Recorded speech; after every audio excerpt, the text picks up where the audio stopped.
오늘도 주님을 사랑하는 마음으로 하나님의 성전에 나와 예배드리는 모든 성도님들에게 하나님의 은혜와 평강이 가득 넘치시기를 축복합니다. 우리 시간 세상에서 가장 환한 미소로 우리 좌우 앞뒤에 계신 성도님들과 사랑합니다, 축복합니다 한번 인사 나누겠습니다. 사랑합니다, 축복합니다. 오늘도 주님의 전에 잘 나오셨습니다. 우리 성도님들 혹시 퍼즐 맞춰보셨습니까? 네, 아마 젊었을 때 아니면 기회가 되셨을 때 한두 번 해보신 분들도 있을 텐데요. 각 조각들을 보면 도대체 이게 무슨 그림인지 알 수가 없습니다. 그런데 그런 작은 조각들을 하나 둘씩 연결하다 보면 어느 순간 전체의 그림이 완성이 됩니다. 전체를 보고 나면 그제서야 이 작고 보잘것없는 하나의 조각들이 어느 위치에서 어떤 그림을 나타내는지 각각의 의미를 발견하게 됩니다. 오늘 우리가 이번 주 묵상하게 될 그 바벨론 이제 유배기에 대한 말씀이 바로 그러합니다. 나라는 멸망하고 성전은 파괴되고 백성은 포로로 끌려갔습니다. 이제는 모든 것이 다 끝났다. 이제 모든 것이 다 무너졌다라는 것처럼 보입니다. 하지만 이것은 작은 퍼즐 조각일 뿐 하나님은 모든 사건을 통해서 하나로 완성될 큰 구원의 그림을 그리고 계셨습니다. 그리고 그 구원의 완성 가운데 쓰임받을 수 있는 한 사람을 하나님께서는 세워주셨습니다. 대표적으로 다니엘, 에스더, 느헤미야, 에스라가 바로 그런 사람들입니다.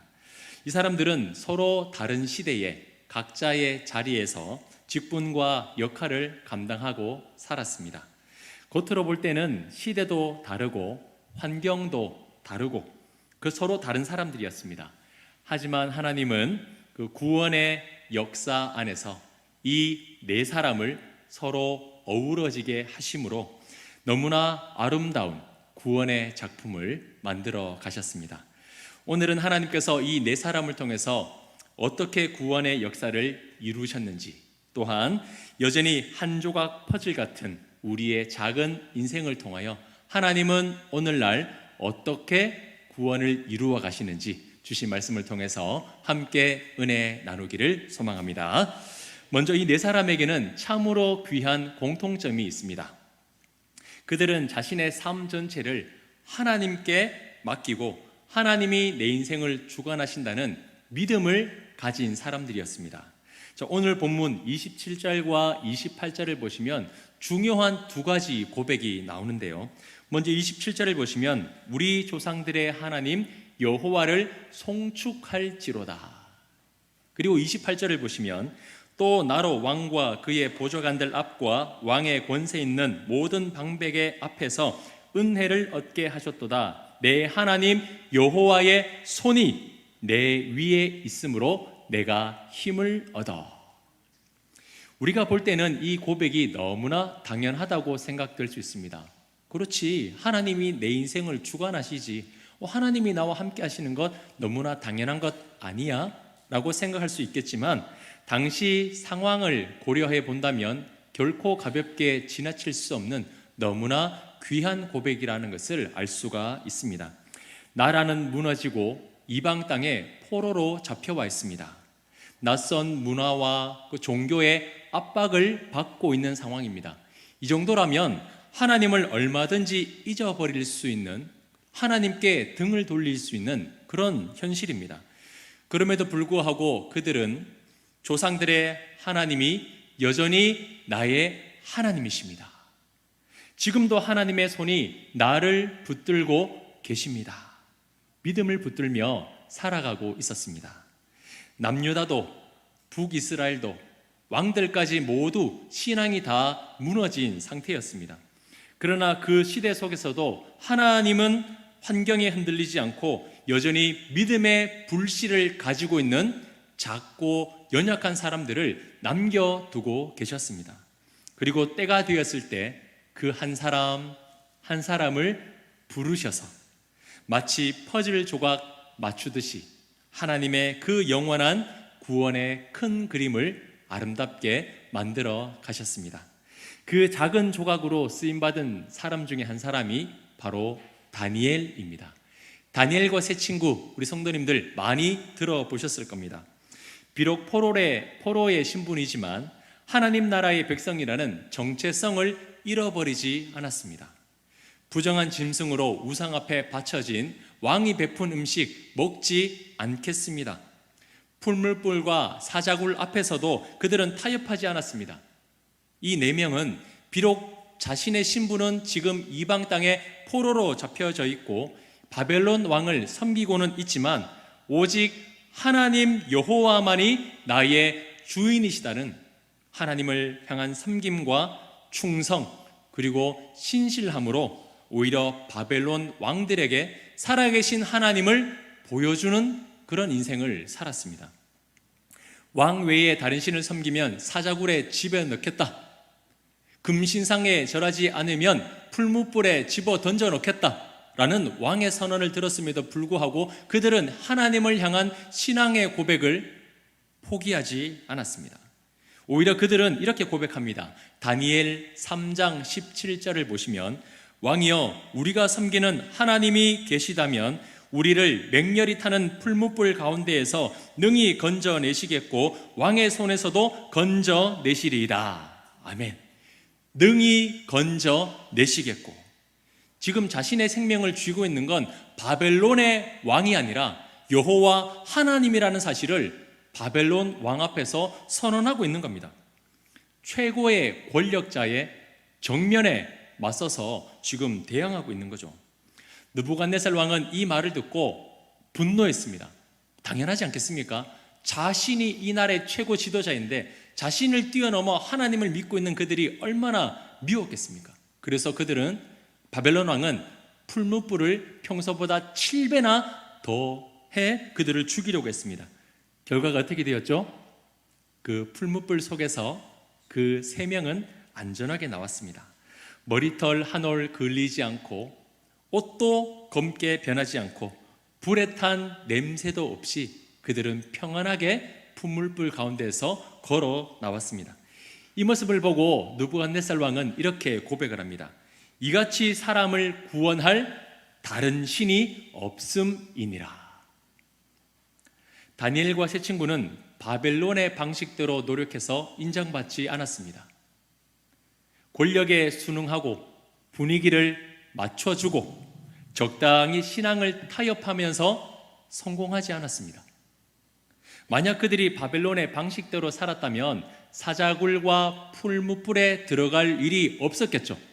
그런 환난 위기 찾아오지 않았을 겁니다. 하지만 동시에 그렇게 하지 않았다면 하나님의 능력을 나타낼 기회조차 없었을 겁니다. 그들은 믿음을 지킴으로 위기를 맞았습니다. 인생의 나락으로 떨어졌고요. 자칫 죽을 뻔한 고비를 맞게 되었습니다. 하지만 하나님은 오히려 그 위기 속에서 살아계신 하나님을 보여주시고는 모든 바벨론의 왕들이 하나님의 영광을 보게 하셨습니다. 그것이 바로 믿음의 사람이 살아가는 방식입니다. 세상이 요구하는 대로 살아가 그들의 비위에 맞춰주는 것이 아니라 세상의 방식이 아닌 하나님의 방식을 가지고 세상의 정면으로 나가 하나님의 영광을 드러내는 것, 그것이 바로 하나님이 이 땅에 또한 우리의 삶에서 요구하는 삶의 방식인 겁니다. 사랑하는 성도님들, 우리가 이 세상을 살다가 보면 때로는 믿음을 지키는 것이 손해인 것 같이 느껴지는 경우가 많습니다. 이렇게 하면 더 잘 되고 저렇게 하면 더 많은 것을 가질 수 있는 순간들이 왜 없겠습니까? 하나님을 믿는다는 것은 더 둘러가는 것 같고 더 어려운 길을 걸어가는 것 같아 보입니다. 하지만 그 자리에 하나님이 계시다면, 하나님의 영광이 임한다면 그곳은 위기가 아닌 승리의 역사가 완성되는 놀라운 하나님의 구원의 현장이 되는 줄 믿습니다. 우리는 그 사실을 믿고 살아가는 거예요. 하나님의 능력의 손이 오늘도 나를 붙드신다. 세상의 힘이 아닌 하나님의 능력을 의지하고 온전히 충성과 신실함으로 살아내는 그런 다니엘과 세 친구 같은 우리가 되기를 간절히 소망합니다. 그 다음 사람은 에스더입니다. 오늘 오후 예배 시간에 말씀을 나누겠지만 이 에스더는 하나님의 섭리하심에 순종했던 그런 사람입니다. 하나님의 말씀에, 하나님의 섭리하심에 순종하는 삶이 어떤 것인지 그 보여주는 것이 바로 에스더입니다. 세상에는 이해되지 않는 일들을 우연이라고 말합니다. 아이, 우연히 그렇게 되었지. 아이고, 이건 우연히 일어난 일이야. 하지만 우리는 우연이 아니라 하나님의 섭리를 믿는 사람들입니다. 아멘이십니까? 네. 보이지 않지만 이 세상의 모든 일들은 살아계신 하나님께서 세밀하시게 간섭하시고 주관하고 계신다는 것을 우리는 믿습니다. 로또에 당첨될 확률이 814만 분의 1이라고 합니다. 벼락 맞을 확률이 70만 분의 1이고요. 같은 날 병원에서 태어난 사람이 결혼할 확률이 300만 분의 1이라는 겁니다. 불가능하다는 거죠. 평생 살면서 한번 있을까 말까한 그런 낮은 확률입니다. 그런데 이 에스더서를 보면 로또와는 비교할 수 없을 만큼 하나님의 섭리가 얼마나 정교하게 이루어지는지 우리는 볼 수 있습니다. 세상 사람들은 이 에스더를 보면서 우연이라고 말할 겁니다. 아이, 우연히 이렇게 됐지. 아이, 우연히 된 것 아니야. 근데 우리는 믿음의 눈으로 이 에스더서를 보면 와, 하나님이 얼마나 이렇게 정교하게 일하시는지 감탄할 수밖에 없는 겁니다. 간단하게 한번 말씀드리면 아하수에로 왕의 왕후였던 와스디가 폐위되고 그 자리에 누가 왕후가 됩니까? 에스더가 간택이 됩니다. 그리고 어느 날 왕이 잠이 오지 않습니다. 잠이 오지 않아 왕궁 일기를 가져오라고 시킵니다. 그리고 그 일기를 읽다 보니까 이 유대인의 모르드게라는 사람이 있었는데 이 반역자들을 발각시켜서 그 왕을 구원해 주는 일이 있는 겁니다. 근데 알고 보니까 그에 대한 보답을 해준 일이 없네요. 그래서 왕이 이 하만에게 명령하기를 모르드게에게 보상을 해주라라고 말합니다. 근데 이 하만이 모르드게를 굉장히 미워하고 있었거든요. 어떻게 하면 저 모르드게를 죽일까 밤낮 고민하고 있던 그 하만이었는데 하나님은 왕을 통하여 오히려 하만을 통해 모르드게를 높일 잔치를 준비하라고 말합니다. 유대인들을 학살하려는 하만의 계획이 들통이 나고요. 모르드게는 에스더를 통해서 왕을 좀 설득하라고, 이 민족이 이제 죽게 생겼으니까 왕을 설득하라고 부탁합니다. 에스더는 유명한 말이죠. 죽으면 죽으리라 는 각오로 왕에게 나갔습니다. 왕에게 나갔더니 어떤 일이 일어납니까? 왕의 허락을 받지 않고 찾아오는 사람에게 왕이 그 순간 불쾌하면 당장 죽여버려도 됩니다. 하지만 그 왕은 에스더를 바라보며 너무나 사랑스럽게 이야기합니다. 당신이 원한다면 이 나라의 절반까지도 주겠어. 그러면서 에스더의 요구를 들어주죠. 자신이 판 함정에 하만이 걸려들면서 모르드게를 죽게 만들려고 만들어 놓은 나무 장대에 결국 하만이 달립니다. 자, 제가 간략하게 설명해 드렸지만 이 모든 일들 세상 사람들이 볼 때는 우연히 왕비가 된 게 아니야? 우연히 잠이 안 온 거겠지.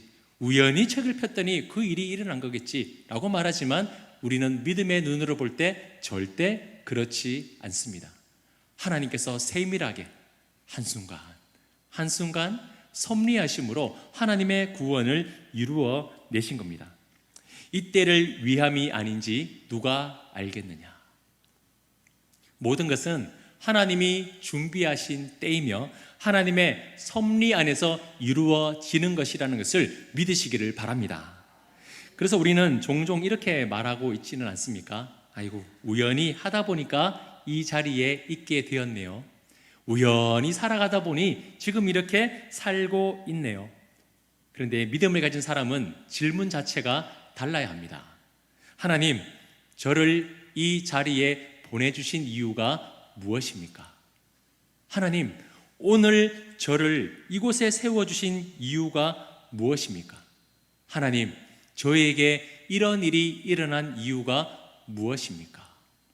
우연히 일어난 일이라고 넘겨짚어 가는 것이 아니라 오늘 내게 일어나는 모든 일들이 하나님의 뜻과 계획 안에서 이루어진 것이라는 것을 고백하며 하나님께 물어가는 것, 이것이 바로 믿음의 사람이 가져야 할 삶의 모습인 줄 믿습니다.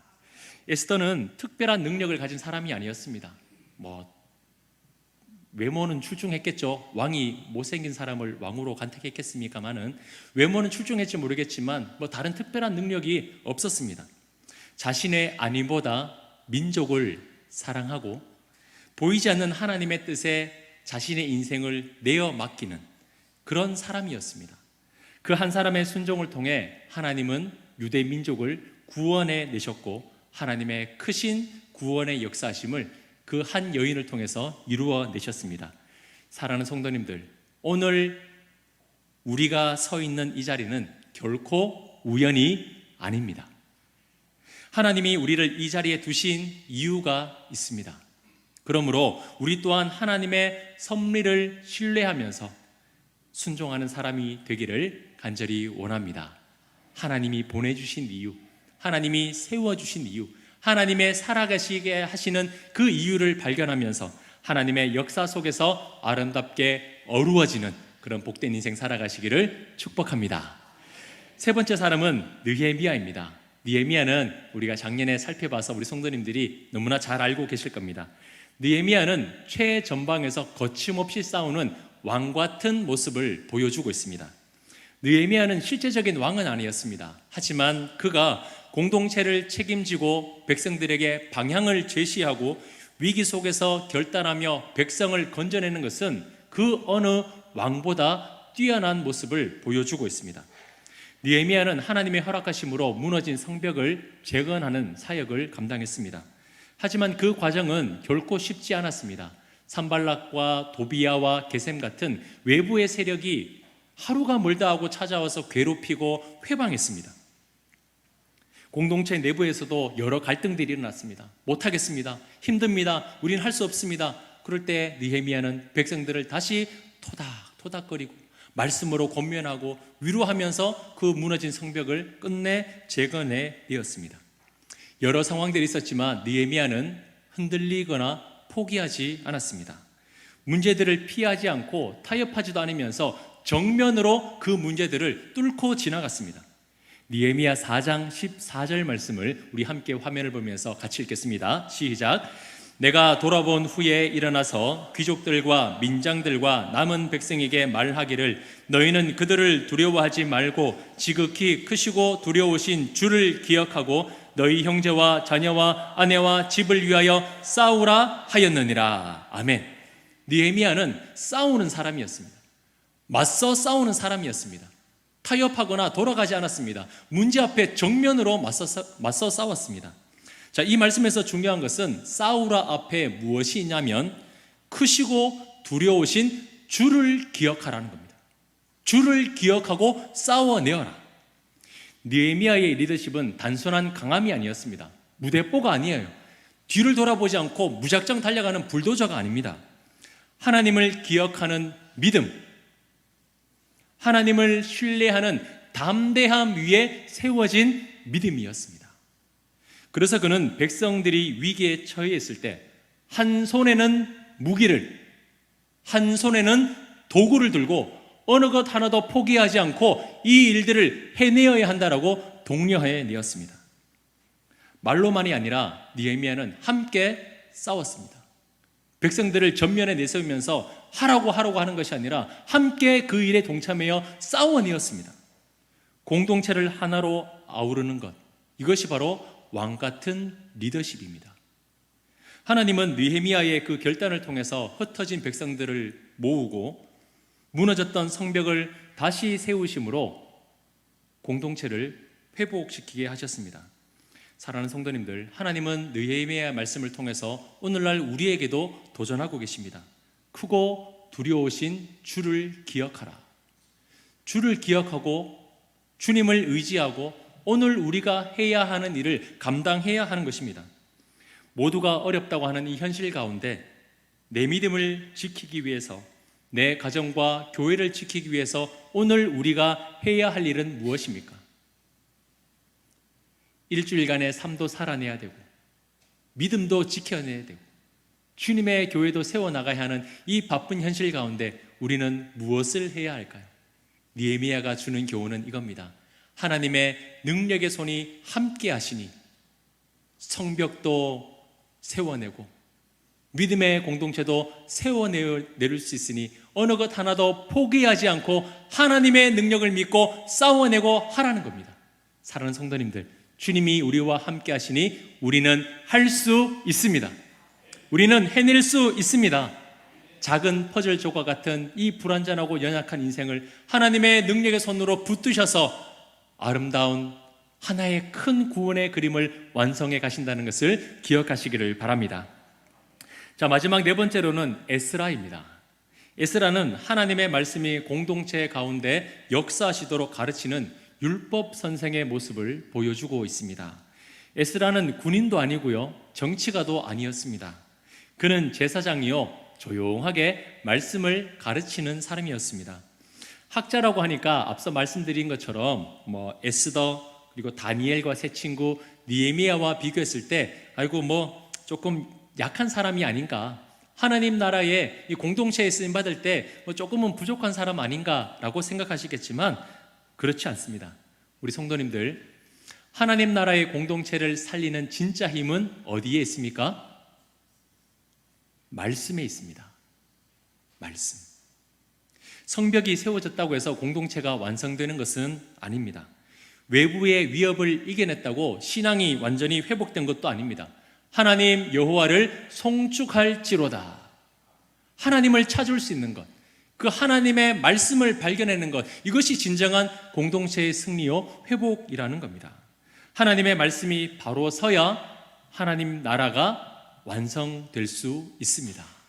자, 에스라 7장 10절에 이렇게 말씀하고 있는데요, 우리 화면을 보면서 같이 읽겠습니다.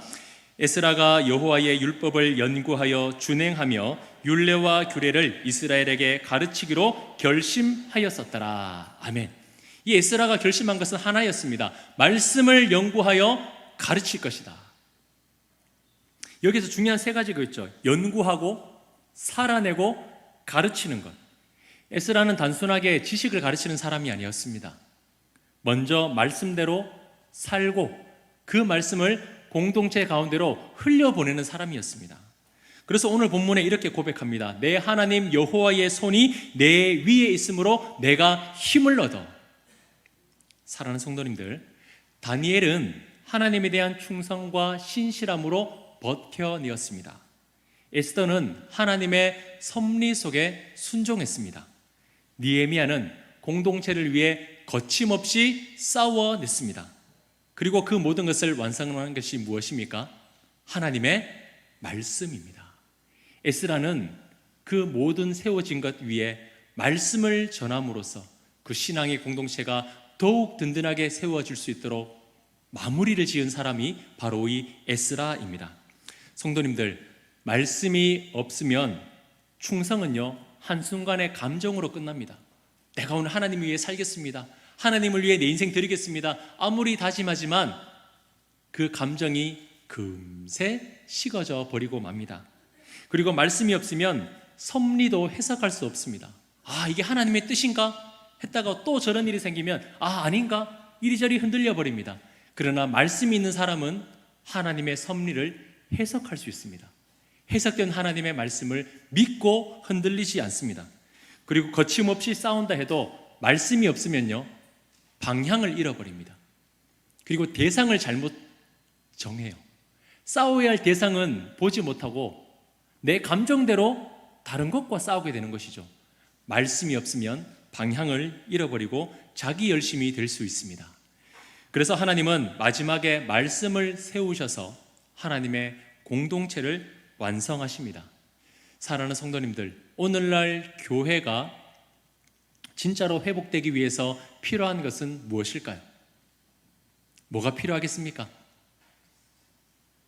프로그램, 더 좋은 환경, 네, 물론 필요합니다. 하지만 그것보다 더욱 필요한 것은 말씀인 줄 믿습니다. 오직 말씀이 살아 움직일 때 그곳은 진짜 교회가 됩니다. 그 말씀이 살아내어질 때 그곳은 진짜 교회가 됩니다.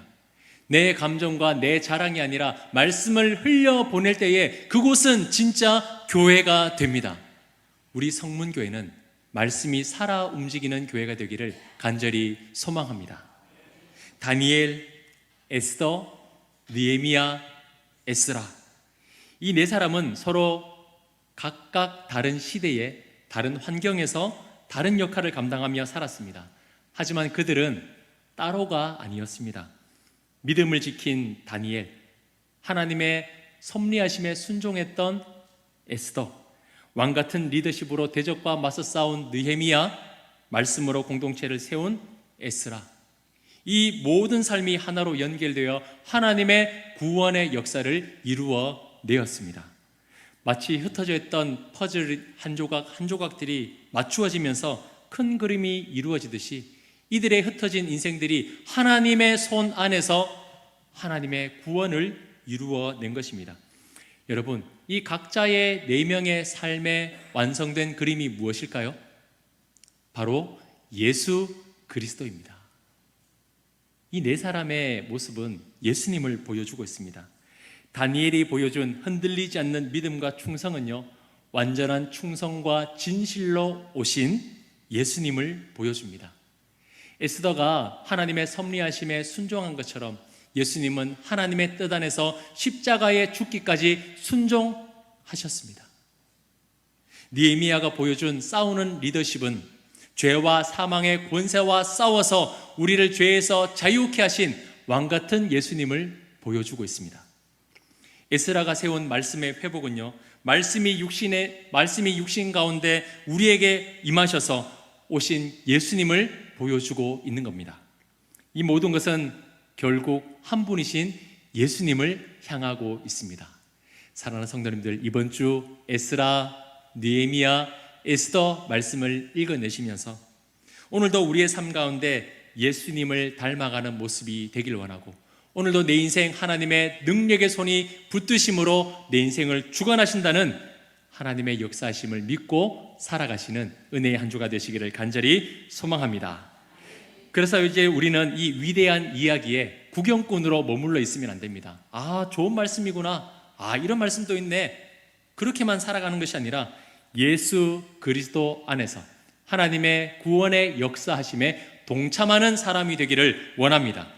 그래서 우리의 삶이 하나의 보잘것없는 작은 조각이라 할지라도 이 조각들이 모이고 모여 큰 그림을 완성하듯이 이 자리에 있는 사랑하는 우리 성도님들의 한 조각의 인생, 하나님께서 부르시고 붙드심으로 영원하신 하나님이 그려내시는 큰 그림의 완성을 이루어낼 수 있는 의미 있는 인생, 복된 인생으로 살아가시기를 다시 한 번 더 주님의 이름으로 축복합니다. 아멘.